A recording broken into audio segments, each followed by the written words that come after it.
오늘 하나님의 말씀은 시편 134편 1절부터 3절까지의 말씀입니다.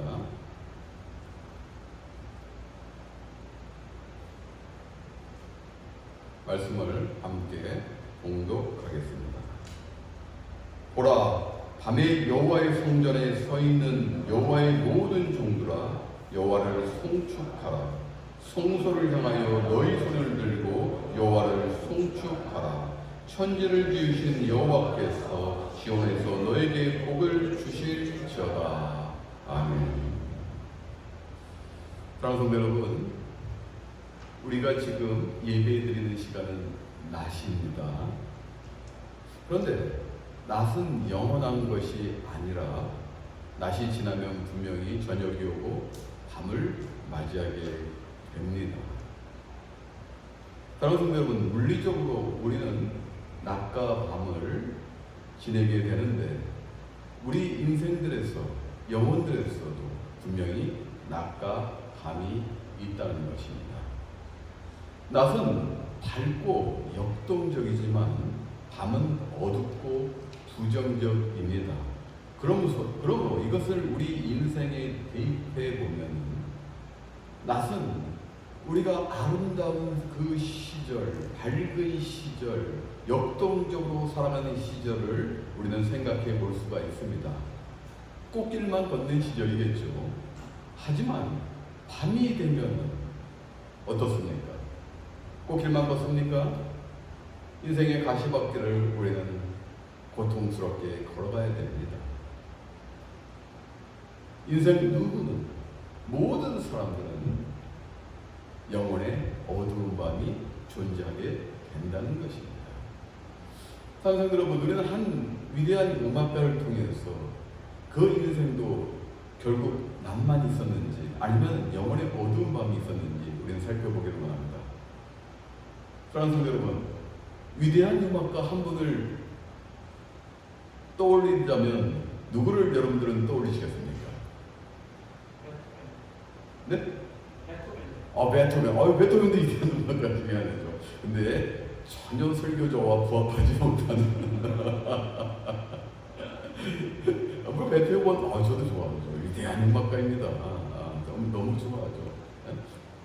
근데 제가 오늘 예를 드릴 그 위대한 음악가 중에 한 명은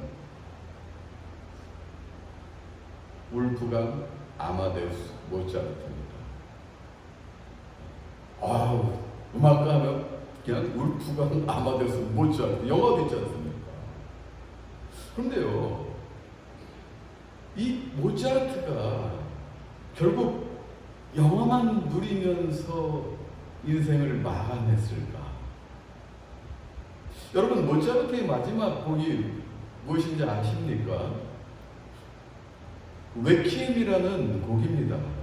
이 레퀴엠은 이 캐톨릭의 거룩한 미사에 맞춰서 지어진 것입니다. 첫 번째, 처음에 입당송으로 시작하고 자비송, 부속가, 봉헌송, 그 다음에 감사의 창가, 그 주의 축복, 하나님의 어린 양 영성체송으로 이렇게 진행됩니다. 그런데요, 이렇게 거룩한 이 곡에는 어두운 이면이 있습니다. 한번 살펴봅시다. 1791년 7월 어느 날 한 의문의 남성이 모차르트를 찾아갑니다. 그러면서 그 한 곡을 지우기를 원합니다. 한 곡을 만들어 주십시오. 이 의문의 남성은 그 당시 슈투파우 지방의 영주였던 프란츠 폰 발자크 이 영주의 부탁을 받고 지금 온 것이에요. 모차르트에게 발자크를 위해서 곡을 지어주십시오 라고 요청을 한 것입니다. 그런데 이 발자크 영주는 왜 이런 부탁을 했을까요? 그에게는 20살의 어린 아내가 있었는데 그 아내가 죽음으로 인해서 그 진홍곡을 짓기를 원했습니다. 또 학자들은, 모차르트를 연구하는 학자들은 이 발자크가 아마추어 음악가이기 때문에 혹시 모차르트의 곡을 받아서 자기 곡으로 둔갑하려고 할 수도 있었다고 추정합니다. 어찌됐든 그 발제크 백작의 요청을 받고 모차르트는 작업에 착수하게 됩니다. 그런데 이 작곡료가 얼마였냐면 52카텐입니다. 여러분 그 당시에 대학 교수의 그 연봉이 10두카텐이었었어요. 그러면 상당히 많은 돈입니다. 그러면은 모차르트는 자기 이름을 낼 수도 없는, 자기 이름으로 세상에 출시할 수도 없는 이 하청받은 곡을 왜 만들려고 했을까요? 그 당시 모차르트는 굉장히 경제적으로도 시달렸습니다. 아내 콘스탄체의 그 낭비벽으로 인해서 경제가 파탄에 이를 지경이었습니다. 그래서 당시 모차르트는 같은 해 1791년 9월에 초연을 앞둔 오페라 마술피리와 티토의 잡이 막바지 작곡 작업에 열심을 다하면서도 돈을 위해서 지금 이 곡을 만들 것을 수락한 것이에요. 근데 사랑하는 성도 여러분, 엄청난 오페라를 준비하고 있는 그 모차르트의 체력이 감당이 되겠습니까? 모차르트는 결국 체력적인 그 한계를 극복하지 못하고 넥체임을 미완성으로 둔 채 같은 해 11월 20일에 병상에 눕게 되고 그리고 12월 5일에 운명하게 됩니다. 결국은 모차르트의 아내는 이 미완성 넥체임을 완성하기 위해서 그 제자 쥐스마이어에게 부탁을 해서 곡을 만들고 돈을 받기 위해서 결국은 렉체임은 그렇게 완성이 됩니다. 그런 성도 여러분, 모차르트는 죽은 사람의 진홍곡을 작곡하기 위해 본인이 죽게 되는 운명을 맞이하게 됐다는 것이죠. 여러분, 모차르트의 마지막은 너무도 비참합니다. 그 가난한 사정 때문에 최하급 장례를 치렀고요. 그리고 그 유해는 시 외곽에 있는 공동묘지에 매장됐고 그 아내조차도 참석하지 못하게 됩니다. 그 죽음의 충격에 이기지 못한 그 아내조차도 참석하지 못함으로 인해서 매장 때 아무도 입회하지 않았고 관에 아무런 표시도 해두지 않은 탓에 모차르트가 어디에 묻혀 있는지 지금까지도 알 수가 없다는 것입니다. 우리 인생은 이렇게 위대한 음악가도 비참한 영혼의 어두운 밤을 맞이하듯이 우리 인생도 마찬가지예요. 남만 있는 것이 아니라는 것이에요. 사랑하는 성도 여러분, 기독교인이라도 마찬가지입니다. 우리가 하나님을 열심히 열심히 믿고 은혜를 받습니다. 그래서 우리 영혼이 하나님으로부터 많은 위안을 받고 영적으로 번성할 때는 하나님을 향한 깊은 존경심과 또 거기에서 우러나는 찬양을 우리는 하게 됩니다. 그리고 우리 영혼은 우리 자신은 특별한 사람이기 때문에 그 하나님의 은혜를 받을 만한 자격이 있고 그런 위안을 받고 우리는 살아가는 존재라고 착각하게 된다는 것이에요. 여러분, 밝은 낯만 있는 것이 아니에요. 반면에 여러분들 인생에서 어려운 역경이나 시련을 맞이할 때 어떻습니까? 우리 외치지 않습니까? 하나님 도대체 어디에 계십니까? 하나님 왜 이러십니까? 하나님 나와 함께 임재하고 계십니까? 그런 일 많잖아요. 사업적으로 위기에 있을 때, 심하면 부도 날 수도 있을 때, 갑작스런 병마를 맞이할 때, 그리고 내 앞에 있는 것들이 이루어지지 않을 때, 가정이 파탄의 지경에 이르렀을 때, 저는 많이 봅니다. 목회하다 보면 파탄에 이른 기독교인 가정들을 많이 봅니다.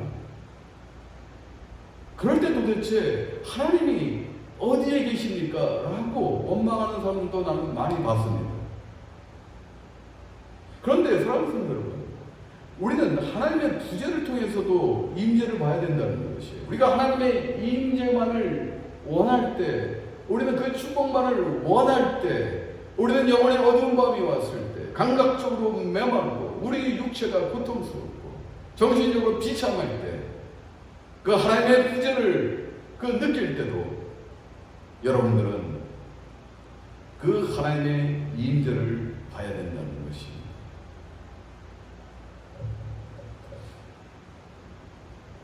이렇듯 물리적으로도 영적으로도 밤은 낮과 달리 역동적이지 못하며 부정적이고 어두운 면이 있습니다.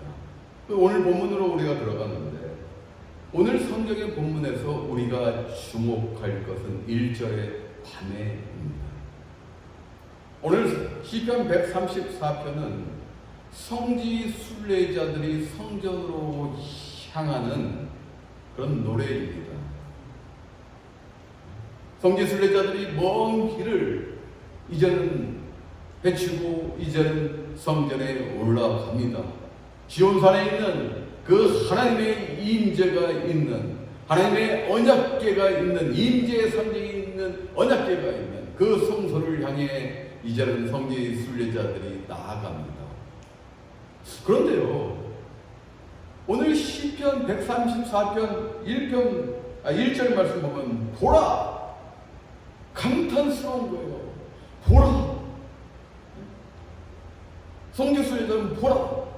밤에 여호와의 성전에서 있는 여호와의 모든 종들아.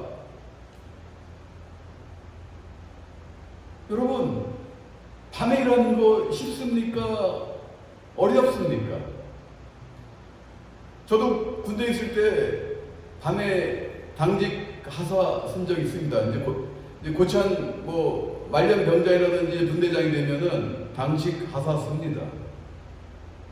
이제 어느 정도 시간이 되면, 새벽 시간이 되면은 나도 모르게 졸리고 해서 불친분들에게 이제 당직사관 누구 오면 깨워줘, 있으면 깨워줘, 그리고 들어가서 잠시 눈을 붙입니다. 또 밤에 일하시는 분들 있지 않습니까? 병원에서 밤에 일하시는 우리 자매도 있지 않습니까? 우리 교회. 그거 쉬운 일이 아니에요. 신체의 리듬이 바뀌어서 밤에 일한다는 것은 굉장히 어려운 일입니다. 그런데 오늘 성지 순례자들이 딱 봤는데, 보라! 밤에 여호와의 성소에 있는 여호와의 종들아. 도대체 누굽니까 이 사람들? 제사장들과 뇌인이에요. 성전을 섬기는 제사장들과 뇌인들은 민수기 28장 3절 4절 말씀에 보면은, 또 그들에게 이르라, 너희가 여호와께 드릴 화제는 이러하니 1년 되고 흠없는 수장을 매일 2마리씩 상번제로 드리되, 어린 양 1마리는 아침에 드리고 어린 양 1마리는 해질 때에 드릴 것이요. 아침에 상번제, 저녁 때 상번제, 매일같이 제사를 드린다는 것입니다. 그런데 지금 이 저녁 밤에 이 성전을 섬기는 제사장들과 뇌인들, 이 제사장들은 밤에 제사를 드리고 끊임없이 여호와 앞에서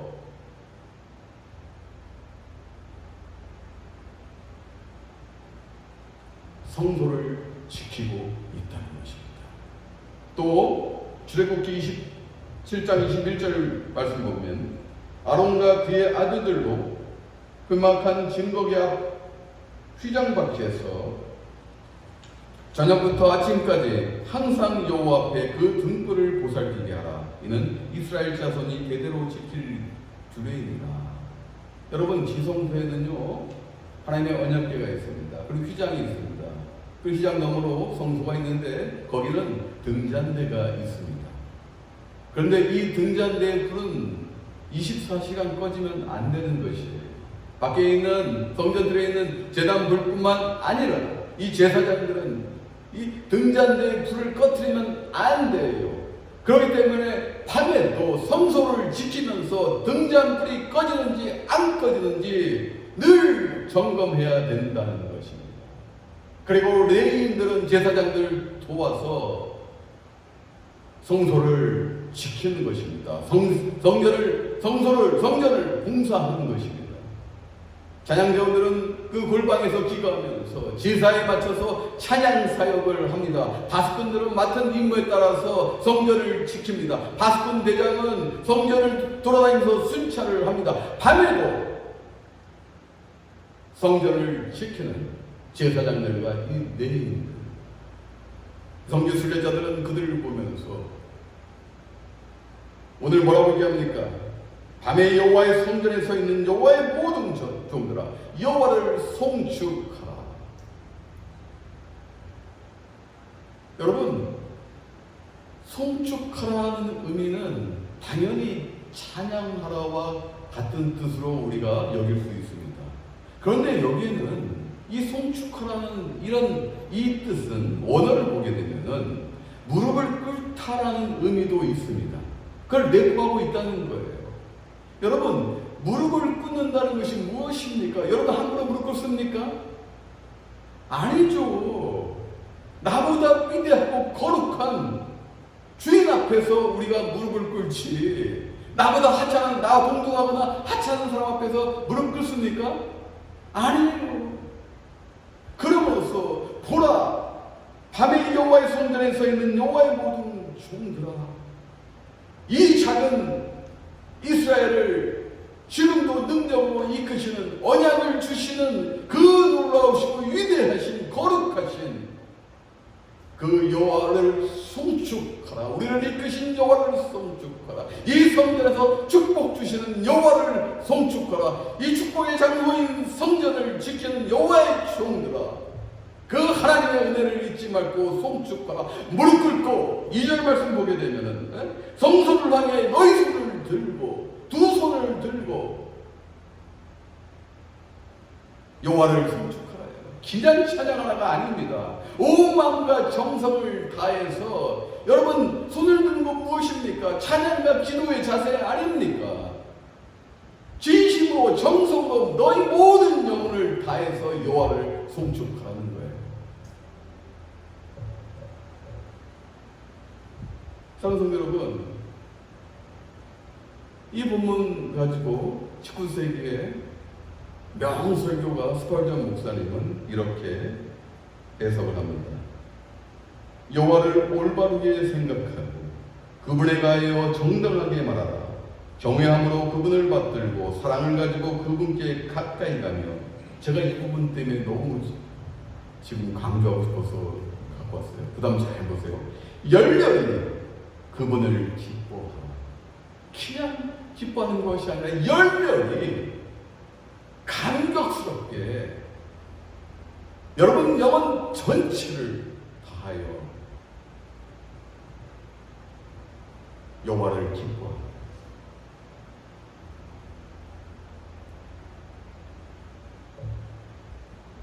그러면은 어떤 결과가 나옵니까?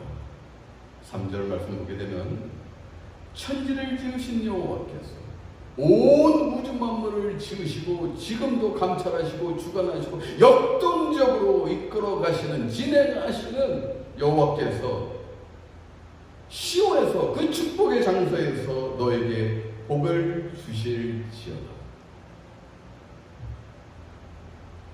복의 근원 되신 그 하나님만이 유일신이고 참 신이라는 것입니다.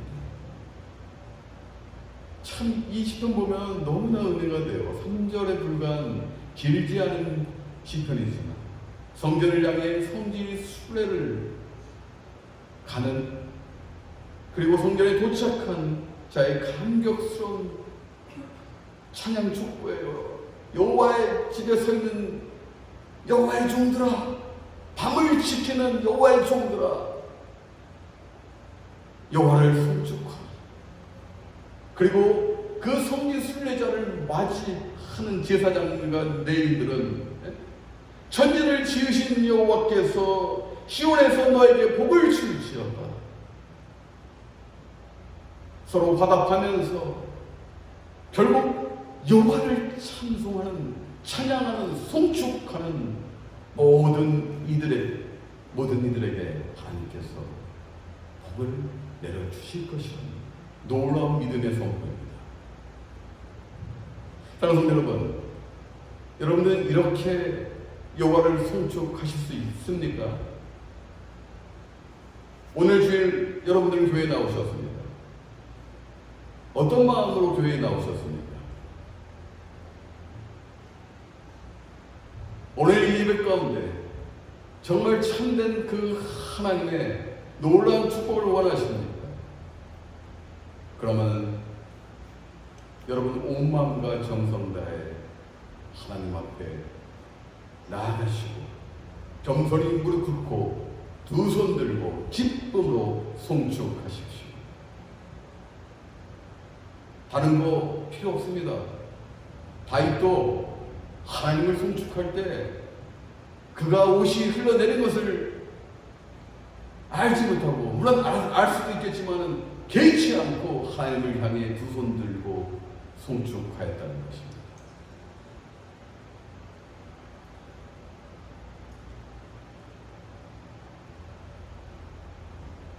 사랑하는 여러분, 이제는 우리는 영적인 순례자이면서 우리는 밤을 밝히는 지킴이가 되어야 됩니다. 오늘 본문에서 나오는 영적 순례자들은, 성지 순례하는 이 순례자들은 잠시 예루살렘 성전을 방문하고 돌아갈 것입니다. 하지만은 그 성전에서는 밤을 지키는 그 지킴이들이 불을 밝히 비출 것입니다. 성전불이, 등잔대 불이, 제단불이 꺼지지 않게 그들은 밤을 밝히 밝히는 지킴이들이라는 거예요. 교회는 이러한 분들이 많아야 된다는 것입니다. 교회가 역동적이고 낭만 있을 것 같아요? 교회가 영화로운 세월만 있을 것 같아요? 아니요.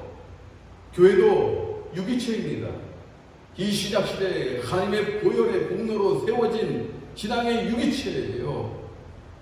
생명체입니다. 그러면 어두운 밤이 있어요. 교회도 영혼의 어두운 밤이 있어요. 여러분 인생과 같이 영혼의 어두운 밤이 있습니다. 그럴 때 누가 그 밤을 지킬 것이냐 이거예요.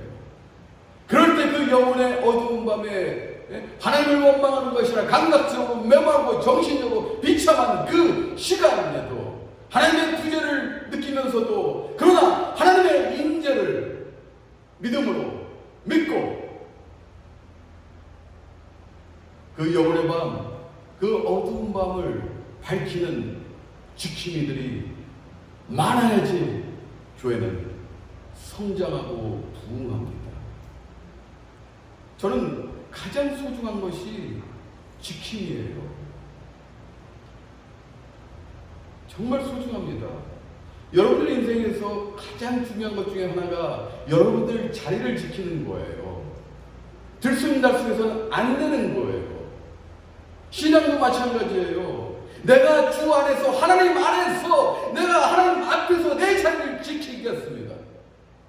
내가 이 자리에서 하나님을 송축하겠습니다. 내 모든 것을 하나님 앞에 자리를 지키면서 무릎 꿇고 두 손 벌려 하나님을 송축하겠습니다. 이 자리는 내 자리입니다. 아무도 범접하지 못하는 내 자리입니다.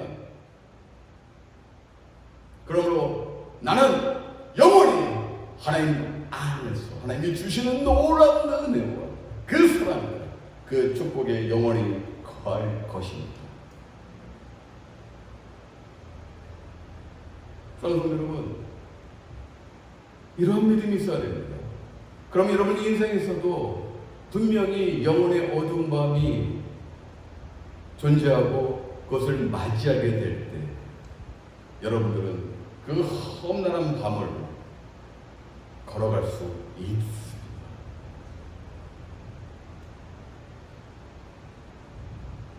밤에 불을 밝히는 지킴이가 된다. 교회를 지키는 지킴이가 된다. 여러분들의 인생 하나님께서 그저 허투루 살게 하지 않습니다. 여러분 삶 가운데 그저 그래 그게 아니라 하나님은 놀라운 은혜로 언카운터블 하신 하나님은, 놀라시고 위대하신 하나님은 당신의 그 놀라운 손으로 여러분들을 축복하실 것입니다. 믿으시길 바라겠습니다. 그리고 하나님 앞에 나가십시오. 내가 낮에도 밤에도 불을 밝히는, 불을 지키는 지킴이가 되겠습니다. 하나님 앞에서 내 자리를 결코 떠나지 않는 지킴이가 되겠습니다. 그리고 영원히 나의 주 여호와를 송축하겠습니다. 이렇게 고백하는, 그리고 이런 믿음으로 나아가시는, 그리고 지키시는 여러분이 되시기를 주님의 이름으로 축원합니다.